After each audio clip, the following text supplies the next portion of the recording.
السلام علیکم اسٹوڈنٹس، امید ہے کہ آپ بخیر خیریت سے ہو کہ آج ہم چھٹی جماعت کی اسلامیت سٹارٹ کرنے جا رہے ہیں، اور چھٹی جماعت کی اسلامیت کا آج ہم چیپٹر نمبر 4 سٹارٹ کرنے جا رہے ہیں۔ ہمارا چیپٹر نمبر 4 ہے جی احسان۔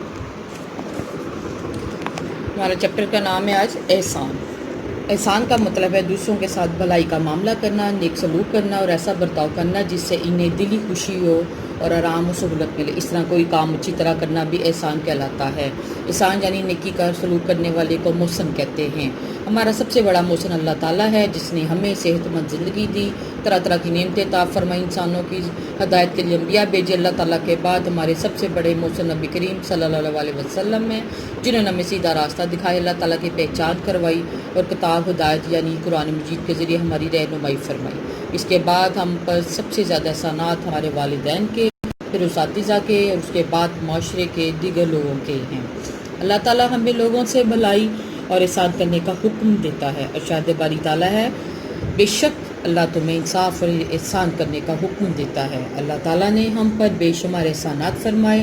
اللہ تعالیٰ نے ہمیں انسان بنایا، اشرف المخلوقات کا رتبہ دیا، ہمیں آنکھ، ناک، کان، ہاتھ، پیر، دماغ اور دیگر اعضاء عطا کیے، ہمیں جینے کے مواقع فراہم کیے، خوبصورت رشتے بخشے۔ غرض قدم قدم پر ہمیں اللہ تعالیٰ کے احسانات نظر آتے ہیں۔ اللہ احسان فرمانے والا احسان کرنے والوں کو پسند فرماتا ہے، چنانچہ اللہ تعالیٰ ہمیں لوگوں کے ساتھ ایسی ہی بھلائی کرنے کا حکم دیتا ہے جیسے اس نے اپنے بندوں کے ساتھ کی ہے۔ ارشاد باری تعالیٰ ہے، اور جیسے اللہ تعالیٰ نے تمہیں ساتھ بھلائی کی ہے ویسے تم بھی لوگوں کے ساتھ بھلائی کرو۔ واضح ہے کہ فرائض کی ادائیگی آسان نہیں، بلکہ اپنے فرائض سے بڑھ کر نیکی اور مہربانی کا معاملہ کرنا احسان ہے۔ اللہ تعالیٰ نے تمام لوگوں کے ساتھ احسان کی تاکید فرمائی ہے۔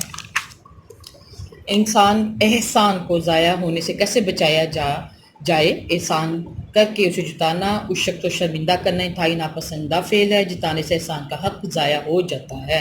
ارشاد باری تعالیٰ ہے، مومنوں اپنے صدقات و خیرات احسان رکھنے اور ایذا دینے سے اس شخص کی طرح برباد نہ کر دینا جو لوگوں کو دکھاوے کے لیے مال و خرچ کرتے ہیں اور اللہ روز آخرت پر ایمان نہیں رکھتا۔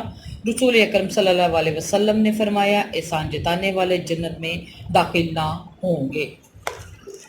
احسان صرف اللہ تعالیٰ کی خوشنودی حاصل کرنے کی غرض سے کرنا چاہیے۔ دکھاوے اور ریاکاری کے لیے کیا جانے والا احسان بھی اللہ تعالیٰ کی بارگاہ قبولیت حاصل نہیں کر سکتا۔ ریاکاری یعنی کہ دکھانے کے لیے، لوگوں کو اپنے نمبر بنانے کے لیے، اپنی امپورٹنس بڑھانے کے لیے جو احسان کیا جاتا ہے اللہ تعالیٰ اس کو قبول نہیں فرماتا، اس پر کوئی اجر بھی نہیں۔ اس لیے پوشیدہ طور پر بھلائی کا معاملہ کرنا چاہیے۔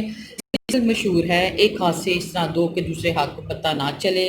حضرت علی رضی اللہ کا قول ہے، جب تم کسی کے ساتھ احسان کا معاملہ کرو تو اسے ظاہر نہ کرو، اور جب تمہارے ساتھ کوئی احسان کرے تو اسے نہ چھپاؤ۔ البتہ اگر ہماری نیکی کرنے سے دوسروں کو ترغیب ملتی ہو، احسان اور بھلائی کو بھی ظاہر بھی کیا جا سکتا ہے۔ ہم نے کیا سیکھا؟ نیکی اور احسان کا معاملہ اللہ تعالیٰ کو بہت پسند ہے۔ اس سے آپس میں محبت، بھائی چارے کی فضا جنم لیتی ہے۔ معاشرے کو برائیوں سے پاک کرنے کے لیے لوگوں سے بھلائی، مہربانی کا سلوک کرنا بہت ضروری ہے۔ لوگ اچھا کام کرنے والوں سے محبت کرتے ہیں اور انہیں پسند کرتے ہیں۔ اللہ اور اس کے رسول صلی اللہ علیہ وسلم بھی احسان کرنے والوں کو دوست رکھتے ہیں۔ دنیا اور آخرت کی بھلائی اور کامیابی اور کامرانی کا دار و مدار دوسروں کے ساتھ احسان کرنے سے وابستہ ہے۔ جنت کی لازوال نعمتیں احسان کرنے والوں کی منتظر ہیں، لہذا جہاں تک ہو سکے ہمیں لوگوں کے ساتھ بھلائی کا معاملہ کرنا چاہیے اور بغیر کسی بدلے کے نیت کے لوگوں کی مدد کرنا چاہیے۔ یہ ہمارا احسان کا چیپٹر تھا جو کہ ختم ہو گیا، اور اب ہم آپ کو اس کے نوٹس پرووائڈ کریں گے۔ جماعت ششم ہے جی، ٹاپک ہمارا احسان ہے۔ سوالات کے جوابات لکھیے۔ احسان کیا ہے؟ احسانات کس طرح کیے جا سکتے ہیں؟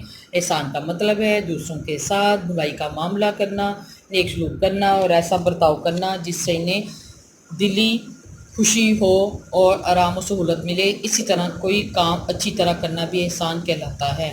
احسانات ہم مختلف طریقوں سے کر سکتے ہیں، مثلا مستحق لوگوں کی مالی امداد کرنا، بیماروں کی عیادت اور دیکھ بھال کرنا، بھوکوں کو کھانا کھلانا، کسی کا کوئی مسئلہ حل کرنا، یہ سب احسانات میں آتا ہے۔ اللہ تعالیٰ کے نزدیک احسان خلوص نیت کے بغیر قابل قبول نہیں، اور احسان جتلانے سے ضائع ہو جاتا ہے۔ احسان صرف اللہ تعالیٰ کی خوشنودی حاصل کرنے کی غرض سے کرنا چاہیے۔ دکھاوے اور ریاکاری کے لیے کیا جانے والا احسان بھی اللہ تعالیٰ کی بارگاہ میں قبولیت حاصل نہیں کر سکتا اور اس پر کوئی اجر نہیں ملتا۔ اس لیے پوشیدہ طور پر بھلائی کا معاملہ کرنا چاہیے۔ اس سے مشہور ہے کہ ایک ہاتھ سے اس طرح دو کہ دوسرے ہاتھ کو پتہ نہ چلے۔ اگر ہماری نیکی کرنے سے دوسروں کی ترغیب ملتی ہے تو احسان اور بھلائی کو بھی ظاہر کیا جا سکتا ہے۔ کوشش کریں جب کسی پر کوئی احسان کریں تو جتلائے مت، ورنہ سارے کا سارا عمل ضائع ہو جاتا ہے۔ یہ آپ کے دونوں تفصیلی سوالات ہیں، لانگ ہیں۔ اب ہم آتے ہیں مختصر سوالات کی طرف۔ مختصر سوالات کے جوابات دیں۔ محسن سے کیا مراد ہے؟ سب سے بڑا محسن کون اور کیوں؟ محسن سے مراد احسان کرنے والا، نیکی اور بھلائی کا معاملہ کرنے والے کو بھی محسن کہتے ہیں۔ ہمارا سب سے بڑا محسن اللہ تعالیٰ ہے، کیونکہ اس نے ہمیں زندگی دی بلکہ زندہ رہنے کے لیے طرح طرح کی نعمتیں عطا فرمائیں۔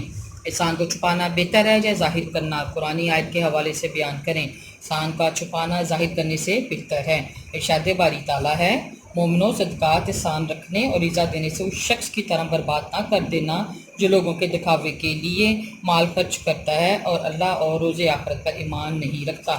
یہ ہمارے مختصر سوالات ہیں احسان کے، یہ ہمارے تفصیلی سوالات ہیں، اور اس کو آپ نے ایز اٹ از نوٹس اپنی کاپی پہ بنانے ہیں، اس کو اچھی طرح یاد بھی کرنا ہے۔ Thank you very much.